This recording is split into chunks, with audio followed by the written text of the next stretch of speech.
Welcome everybody. Take it away, Symphony. So if you could please state your name and the project that you submitted. Yeah, hi, my name's Sassy Moen, and I'm the writer, director, producer, and editor of How to Hack Birth Control. Awesome. I'm Adrian Miranda. I am the creator of the podcast Gross Anatomy.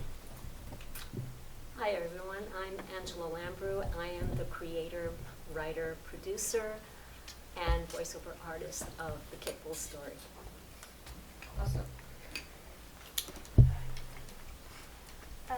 For the first question, I would like to ask, what is the worst piece of advice that you've ever got about filmmaking or podcast?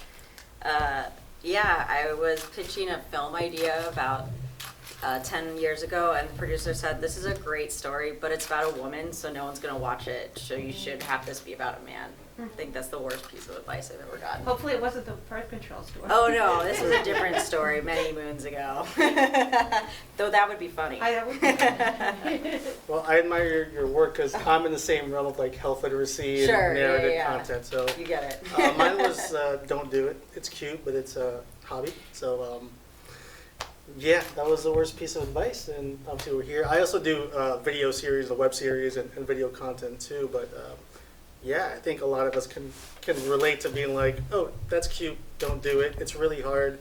You know, do you really want to go that route? And I didn't listen, obviously. Gosh, the only thing that I can think of is, like, do you know anything about podcasting? No, I didn't. But I still went ahead and did it. Seems to be a common theme. My next question is, what is the most memorable part of making your project?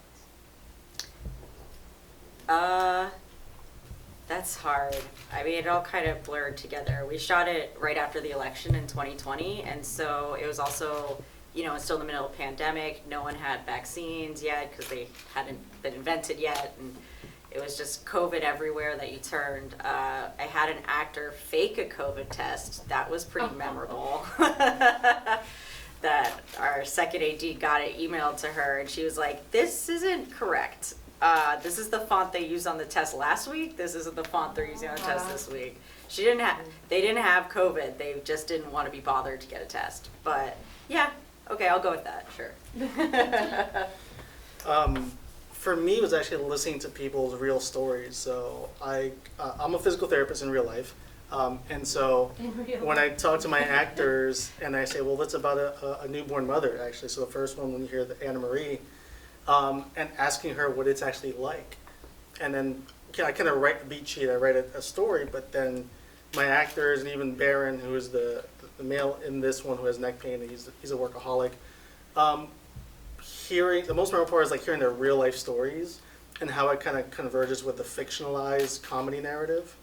And seeing how like, oh, I learned this, that like when you're a new mother, yeah, babies, they latch onto nipples and it hurts. And so I didn't even know that was a thing. So I learned something, and then, and actually Amy's the name of the actor, the voiceover actor, and she told me that's a real thing, that she has three kids.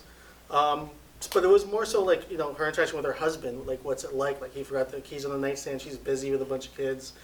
And just seeing the realities of life and what we don't see. So that's like the most memorable. And then the real life jokes and the real life scenario that they give me, it's not really, I kind of take it and embellish it, but I kind of listen to them and they give me I don't really make stuff up. So it's comedy, but it's like, so that's what's memorable is like the real life actual stories of this comedy fictionalization.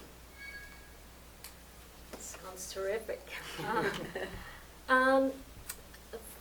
There's just so much, really. I can't pinpoint, but I think it's just the journey itself.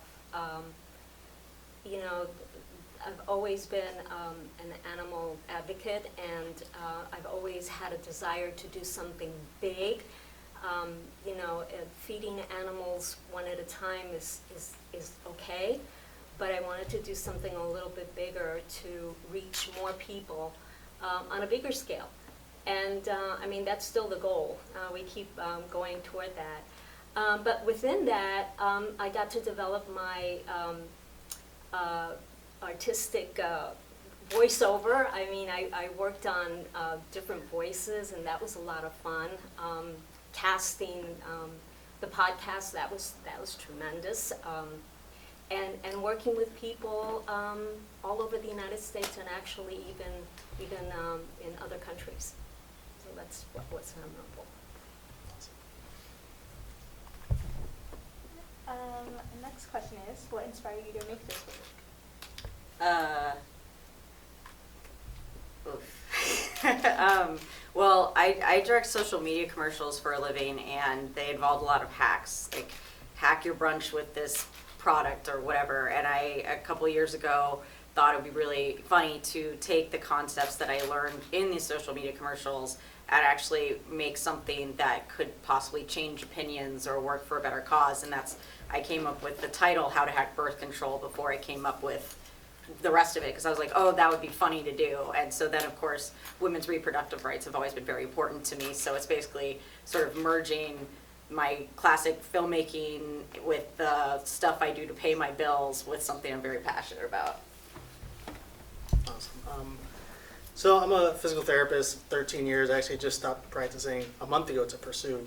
So I have I kind of traverse all media, animation, 3D, live action. And so when I was in school, right before I graduated, so PT, physical therapy, is a graduate program. And so I went to Ithaca College.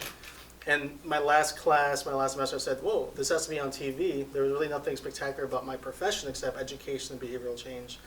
So my last semester, I remember clearly I came back to like the student union. I was like, oh, this is me on TV. And I was like, I want to be like Bill Nye the Science. No, I want to be like Sanjay Gupta first. But then I was like, but I wanted to be like Bill Nye the Science guy in a way. So I grew up in the 90s watching all these like sitcoms. So Maybe it probably makes more money.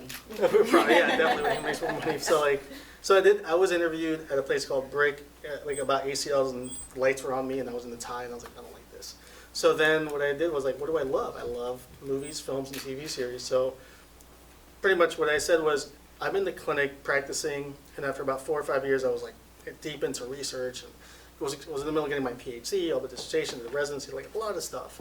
Going to lectures, giving lectures, and then I realized that I can help a certain amount of people in the clinic, but I could scale it up to millions and hundreds of thousands of people that go on television or video medium. And so I learned filmmaking, like about 5 years into practicing, I learned filmmaking, everything, everybody's doing like DSLR and lighting, color grading, VFX with After Effects, 3D Blender, Unity, Unreal. And I decided to learn kind of storytelling as well. So the reason I made it was because if I can teach you in your home, on your mobile device, on your TV screens, I can let you take care of yourself. You don't have to use insurance. I hate to say, but like a lot of people are underinsured. And I grew up in the hood. I grew up in Washington Heights, where my mom didn't even have physical therapy after her hip replacement. So it was a way of me bringing the clinic to people's homes without them having to pay any money. Somebody else pays for it. I'm still on the journey. I'm still kind of working on it. But that's what inspired me, was like my mom had a hip replacement. We didn't have insurance or good enough insurance for physical therapy. To this day, people don't have enough money for doctor's visits. And there was a way of me kind of creating storytelling, relatable characters, putting real life stories. We just shot a Hamlet one about a duel, and there was a sword fight, and they were trying to poison each other. And but then and then he's dropping the sword. So people have carpal tunnel drop things because they go numb. And so it's a relatable thing. It's fictionalized, but what I want to do is create characters that people can relate to, whether you love Shakespeare, whether you love John Wick, whether you love, these sketch comedies, kind of like the Key and Peele's and sketch comedy stuff. So I wanted to kind of relate to humans that I was seeing in the clinic every day, and there's way more who can't come to the clinic. So that was my reason, and I just like to act. So that was it. Sounds That like works. something that everybody likes to do, right? Especially in this place. Yeah, for me, just going back to what I said previously, my passion has always been to help animals. But, I wrote a short story several years ago, and I always wanted to do something with that short story. And of course, the pandemic gave me an opportunity. I was able to sit down and really think about it. And I was looking for ways to develop that. And then I realized that I wanted to do an animation, but an animation, of course, costs so much money. And I stumbled across podcasting, which, was doable. But at the same time, the stories come from just walking down the street. You see people doing stupid things with animals. I'm sorry. I mean, from the way they use pulling their leash, not allowing their dogs to sniff and smell the roses. I mean, simple things. They take away the animal spirit. They kill the animal spirit. People keep them in cages. I mean, it's just a bunch of horrible things. And I said to myself, my God, I drive myself crazy sometimes thinking about it. I've got to do something about it. But I also wanted to say it in a way that didn't offend people. So, I softened it up and made it a little funny, and, that's where I'm at with this. Does anyone from the audience have questions for them? I have one more question. Yeah. Oh, go. Off Sorry. the top of the head. So, what's one piece of advice you would give to future filmmakers or people that want to start podcasts? I'm sorry, I didn't hear you. Piece of advice. Yeah.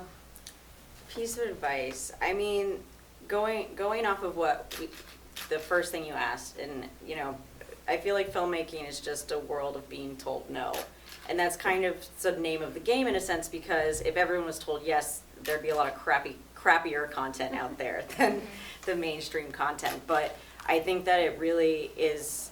If you truly believe that this is what you want to do, and you really just go after it and listen to constructive criticism, that's I think a very key piece of advice is you have to take constructive criticism, because it's not a personal attack on you if someone doesn't like your main character or your story or something like that. If there's someone who actually knows what they're talking about in the film industry and says, I loved what you did, but the supporting lead wasn't that likable, I really wish that they had done X, Y, and Z, then you're like, oh, okay, take mental note, and next time do it again, and then next time have your supporting lead maybe do X, Y, and Z, so it's all about just throwing things out there and seeing what sticks and continuing to keep going, because it is daunting, but it's like, I've been doing this for 15 years. My earlier stuff I shot for $0 with zero experience, and it wasn't that good, but then you make something a little better and better and better, and it takes time and practice is really what it is, and you just have to keep going. So I would say keep going, listen to constructive criticism, and understand you will 100% not get there overnight, sorry to say. I would say don't think about it, just do it. So to your point, is same thing. I came from a healthcare profession. I didn't know anything about what ISO was or what shutter speed was, and so really it's just practicing. And then everybody has a cell phone, so everybody can be a filmmaker. There's really no excuse nowadays, and some amazing phones. Like sometimes I teach, and it's like, don't get the Black Magic. Go get an iPhone 14 Pro. Like you can do some amazing stuff. Yeah, I would say just someone's doing 2D animation right now, we're in production right now, it's like, just do it. Like, there's always knows, whether you don't have enough money, whether you don't know the right person, if you put it out there, it just happens. I mean, podcast for me was, so the website is Dr. Dennis is a field physical therapist that gets a second chance by teaching rowdy GED students anatomy. They're all just nuts. And so then the podcast came because I didn't have enough money to do the last episode, and I was like, I want to create a story world that continues. So the podcast is that Dr. Dennis gets moonlights as a radio show host, healing people's injuries, kind of like Delilah. And so, but it was because I had very little resources. I don't like podcasts. I'm a terrible auditory learner. That was my. So, but the point is that it really is, if you're a storyteller and you want to be in film, 2D video, it's just kind of get your phone, start doing stuff, and then the writing. And I would say study film. That's the other thing, is you study it. You can watch it, but you study it. And I remember 1 year I literally just watched Netflix, but I didn't watch it. I studied it in the manner of he cut from 2 shots to a single. He went from a dolly close up to why is the color grade like this? So by watching and being entertained, that's great. Look at when you laugh. Look at when you cry. Look at when you get mad. And then also just kind of but by practicing it, putting it in front of people. That's what also some of my students will be like, oh, I don't want to share it. I'm like, just share it, because whether you get good information or bad, like one of my characters in the web series, his name is Dan, and he's kind of like the rooftop guy. He's kind of a jerk. And so he's kind of a jerk. And so 3 episodes in, nobody cared about it. Everybody cared about my mother in the series, and then like another actress. 3rd episode on LinkedIn, someone messages me, I like Dan's character. You should lean into that more. And I was like, there we go. So I sent him my actor. But the point is that like I thought I was messing up with that character for a long time. It was just like people were kind of out of the woodwork, like I can relate to them in some form or another, to humanize them. But ultimately, it's like I kept trying. I kept trying different ways, different parts of his character. I tried different media, right? So I did video, podcast. Obviously, the guy said here for the podcast. But even the sound design, I changed the music. I made it shorter. I made it quicker. I made the sound. I added my dog into the podcast, right? And so there's so many ways that you can just trial and error, but also it's almost like stop overthinking and just do it. Study other pieces of content, and the other part is putting it in front of people, because other people is your audience, and they'll tell you, oh, I love it. Watch their face, listen to them. You don't have to ask me anything, just watch their face. Like I wish I was sitting here or had a camera watching, seeing like everybody else's, as a filmmaker, I'm like, oh, sassing me. I wonder what she's thinking right now. Like, I wish there was a camera going this way, and that gives you feedback about I should do this or I should not do this. But just doing it, Sounds good. Yeah, I think don't be afraid to fail, and just keep going no matter what. If you're gonna stumble, you're gonna come across so many things that you're gonna say, well, I'm gonna give up. I felt like quitting so many times, but I just kept going and going, and honestly, I was all by myself. I was a one-woman show, like I'm sure you guys are as well, one-man show here. But something inside of me kept saying, no, you can do it, and I just kept telling myself, you can do it, and you have to believe in yourself. That is one of the things that I always say to everybody, just believe in yourself and don't be afraid to fail. Just keep going at it, and you'll succeed. Thank you. Is there any Yes, questions? well, thank you all so much. We appreciate you and your work.